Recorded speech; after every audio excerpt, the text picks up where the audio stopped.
दो बंदे ऐसे थे सहाबा में जिनको हजरत उमर उठ के मिलते थे, और जब ये दो लोग आते थे तो उमर अपनी जगह पे बिठाते, एक हजरत खुबाब और दूसरे सैयदना बिलाल।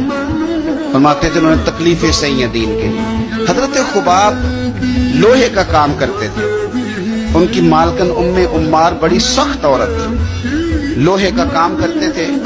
हुजूर सल्लल्लाहु अलैहि वसल्लम का कलमा पढ़ गए। एक दिन मालकन को पता चल गया कि ये तो दीन इस्लाम में चला गया, तो वो आई बड़े गुस्से में बावली होकर, और आपने लोहे की सुलाख आग में रखी हुई थी तो उसने जल्दी से वो सुलाख उठाई और जनाब खुबाब के सर पे रख दी। जलती हुई सुलाख वो आग का अंगारा बन जाती, जल गया सर मुबारक।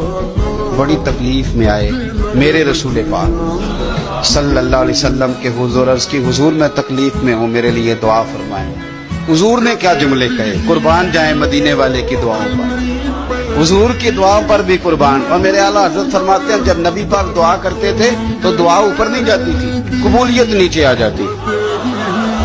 अल्लाह कबूलियत को नीचे भेजता था कि वो मेरे नबी ने दुआ किया, जा जाके कबूल कर उसे। खुदा की रजा चाहते हैं दो आलम, खुदा चाहता है रजाए मोहम्मद सल्लल्लाहु अलैहि वसल्लम। इजाबत का जोड़ा, इनायत का सेहरा, दुल्हन बन के निकली दुआए मोहम्मद, और इजाबत ने झुक कर गले से लगाया बड़ी नाज से जब दुआए मोहम्मद सल्लल्लाहु अलैहि।